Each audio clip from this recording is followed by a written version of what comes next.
Understand that, however, even for us to explain something like this is ridiculous because everyone else who has received reparations, upon which I'm going to go through an entire list of these people, never have to explain anything. They simply have had to show that, guess what? I was dealt a wrong, and I must have that repaired. Very simple. Oh, Senator Devil Mitch McConnell, and yes, I said devil, and if you are someone who cringes at when a black man calls a absolute devil person who demonstrates devilish, wicked behavior, then you have to check your damn emotions. This individual, who was very special, stated that we don't know who to give reparations to, and I don't think it's a good idea to give reparations to people, even though we were not alive at that time, and no one living today was alive during that time. I find that very interesting, highly dismissive, highly disrespectful, hurtful, but then again, what else can you expect from an actual devil? Who is again making these statements from the comfort of his own privilege. Oh, let us start it off this way, Mr. Mitch McConnell, seeing how you make the statement that no one alive today was involved in the enslavement of African Americans or during the suffrage of black people in America. Let us go ahead and make it very clear. There were at least 250 years of slavery, at least 90 years of Jim Crow, and at least 60 years of separate but equal. And from my understanding, you were born in 1942, and the civil rights legislation did not pass until 1965.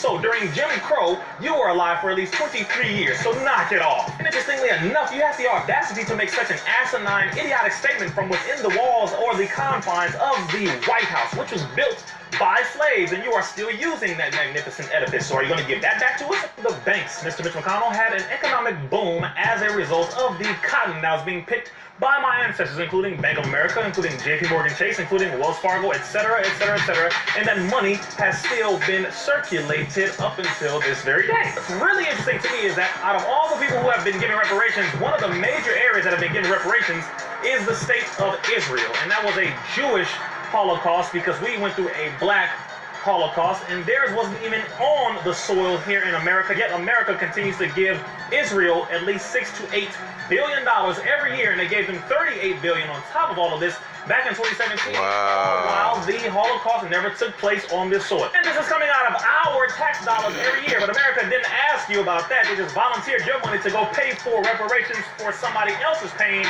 that Germany and Austria and different parts of Europe are supposed to be paying, but those of us in America are paying Israel.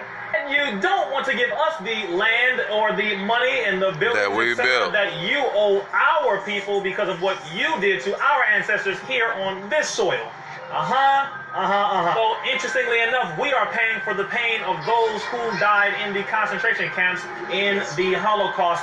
They aren't alive, but black people, brown people, Mexican people, Caucasian white people in America are paying for the pain of the Holocaust, but you can't pay for ours?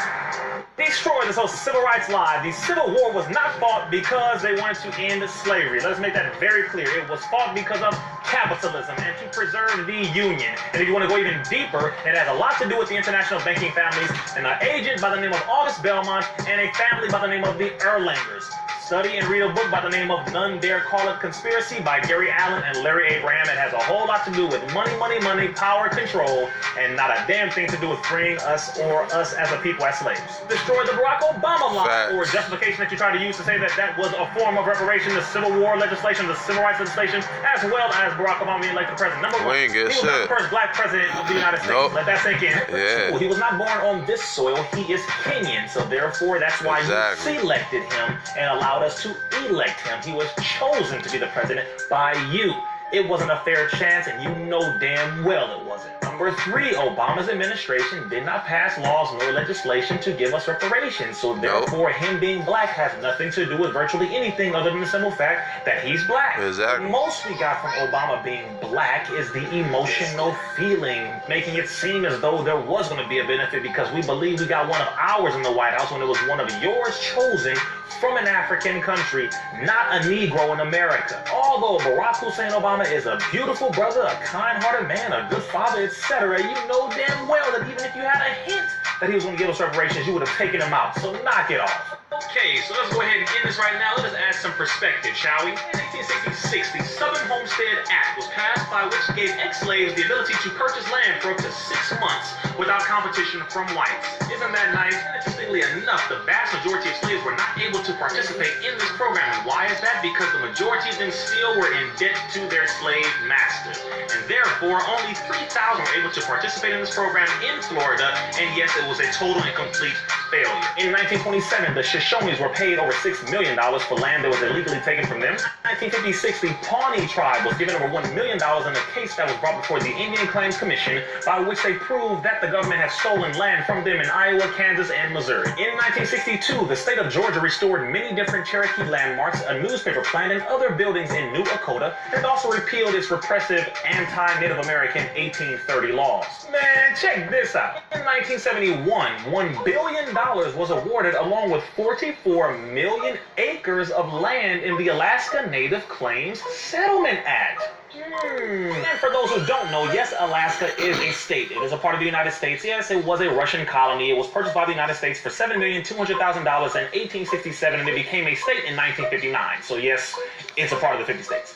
Oh, and don't get it twisted. When we're talking about Native Americans, many of us are genetically connected to those who were here long before those slave ships came, but that is a very small percentage. But even the Native Americans, when you're talking about that, you're still talking about original black folk. The original Native Americans were black. In 1980, $81 million was awarded to the Klamath tribe of Oregon. Also in 1980, $105 million was awarded to the Standing Rock Sioux tribe of South Dakota, from which I myself have visited and stood against the pipeline with our native brothers. In 1985, $12.3 million was awarded to the Seminoles of Florida. In 1985 as well, $31 million was awarded to the Chippewa of Wisconsin. In 1986, $32 million was given to the Ottawas of Michigan as a result of the 1836 treaty. Ooh, and get this, which collectively came up to about $1.2 billion and was followed up with a massive apology. Think about this. The United States government gave the Unangans, also known as the Aleut people, $12,000, an apology, and set up a $6.4 million trust fund to help their communities. Wow. Let me go ahead and just pause right here just for a quick second, because I know many of you are thinking, okay, Reza, come on now, those are Native American tribes. I mean, really, their land was taken. Okay, yeah, we worked for over 250 years, helped to build an economic base well within the hundreds of billions, if not the trillions, for this government, and we did it all without pay. Yep. And the money that was being made off of our backs, from our literal sweat, blood, and tears, and from us being treated like animals and killed and dismembered and having our entire bodies chopped up and sold across the goddamn country as souvenirs, helped to create an economic boom, not simply in America, but all throughout Europe and other countries as well. So everybody was eating off of our anguish. So just so we can have a little perspective here, the money that was being given out to all the different Native American tribes for reparations to them, along with the Japanese and other people, the vast majority of that money came from our pain, sweat, blood, and tears, from our free labor as slaves. And this is something that's a little funny, but not funny at all. You had white folks signing up saying that they were Native Americans because reparations were being given out, so they had their name put on something called the Dawes Rolls by giving them $5 to put their name on there so that them and their entire family can get Native American benefits when they were not Native Americans at all. Those Caucasians who put their names on that list a long time ago, yeah, their families are still reaping the benefits of it today by saying that they are Native Americans when they're not. They're $5 Indians. So yeah, they've been doing that. And it's just interesting to me that Mitch McConnell makes such statements like this, but then again, I'm not shocked by a Scottish, Irish Englishman from a city called Sheffield, and one of the greatest slave states ever to exist in America called Alabama, would make such a statement. In 1989, Congressman John Conyers introduced House Resolution Bill 3745, which would create the Commission to Study Reparation Proposals for African Americans Act. And this commission would analyze between 1619 and 1865 exactly what took place with regards to us as a people, how much money we made, exactly what the effects were educationally, medically, etc., etc., etc., and then would divvy up all of those things that we would require as a meaningful, legitimate, logical, and fair level of reparations, including money and land and credit cleaning up, or whatever you want to call it, but it was going to come together and give us everything that we are owed collectively. Stick with me, we almost done. 1993, America came together for a joint resolution to apologize to the Native Hawaiians for overthrowing their sovereign nation and government. Dang. 1994, Florida awarded $2.1 million to the survivors from the 1923 massacre, genocide, and total decimation of black folks in what we know as Rosewood. 1995, the Southern Baptist and my cousin played that. He was Kevin. American church members for their endorsement of slavery. 1997, President Bill Clinton apologized for the Tuskegee experiment, even though there's another one going on now with the MMR vaccine, but that is neither here nor there. In 1998, President Bill Clinton signed into law the Sand Creek Massacre National Historic Study Site Act. This acknowledged an attack on men, women, and children, primarily women and children, in the Cheyenne village of Colorado by 700 U.S. soldiers. So they established an historic landmark and historic area to acknowledge that. By the way, when I say acknowledge, I'm saying they killed primarily women and children.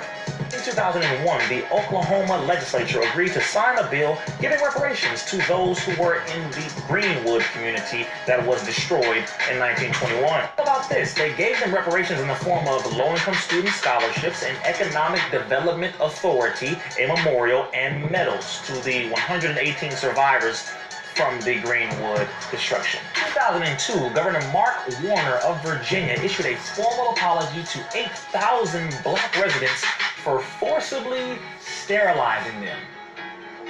Here's one from Mr. Mitch McConnell. In 2005, S.R. 39 was passed by the United States Senate, which called for lawmakers to issue a formal apology for the victims of lynching, as well as the descendants of those who were lynched. And there have been plenty of lynchings since 2005. Between 2008 and 2009, get this, House Resolution 194 and Senate Concurrent Resolution 26 made an admission to African Americans and apologized to them for the dehumanization and the injustices being perpetuated on us. And they even admitted that as a result of Jim Crow and as a result of the black codes and slavery, that we are still suffering in many different ways today.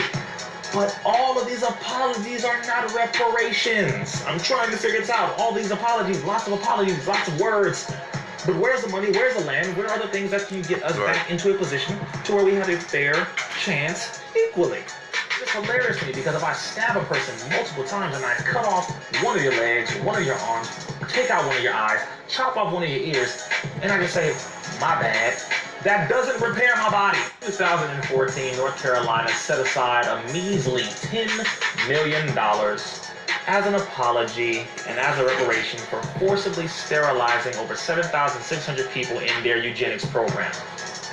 In 2015, the city of Chicago signed an ordinance giving 57 individuals, black individuals who were victims of police torture, free college education, cash payments, and social services, and of course a formal apology. Interestingly enough, they have been murdering us and we have been murdering each other since 2015. But right now, we're talking about the United States government. Of course, this was under Mayor Rahm Emanuel. Here's an interesting one. In 2016, Georgetown University admitted that it had profited from the selling of slaves and has reconciled this by naming 2 buildings after African Americans and has offered preferred entry to those who work at Georgetown University. In 2016, the state of Virginia had followed North Carolina's lead, and out of these 30 states which were pushing forced sterilization in the eugenics program, they have been awarding $25,000 to each survivor of this forced sterilization program. And of course, Senator Cory Booker introduced H.R. 40 so that we can actually push in some way to really get reparations, not an apology, but land in particularly, as well as the money that we are owed, as well as other social programs that will help us agriculturally, that will help us with business and commerce and trade, education, etc., etc., etc. So what I'm saying is, family, with everything that you have heard, with all of the historical data, with all of the reparations or the reparatory movements that they have tried to push in all these different areas, with the little work that they've done here, and the little good they've done here, the little thing they try to do here and there, etc., etc. America owes us over $50 trillion, according to Dennis Rancourt of the University of Ottawa. He had estimated, just by looking at it from the minimum wage and going over the over 250 years of free labor, adding up the hours and how much money we will be owed, it's a little over $50 trillion, which would bring about an estimated $1.2 to $1.5 million to each person who is a descendant of a slave, between 45 to 50 million of us here currently in America. Hey. So, there you go. A lot of information, a lot of things to study, but just something that we need to all understand, which is they don't give a damn about us. And the reasoning behind them making the statement that they don't feel that it's a good idea, it's because America's broke. That's the actual reality. You say that you owe who? 50 trillion or more dollars? America's over 60 trillion in debt. Exactly. So the real reality is they can't afford it, but they can give us the land that we are owed. Yep. Most honorable Elijah Muhammad in point number 4, what the Muslims want, The talks land. about that. That's all we want is Talk land. about reparations. 8 to 10 states. We deserve it, we are owed it, and we will get it one way or another. Either way, let's continue to build for ourselves until this government comes around one way or another. We are FARRAKHAN.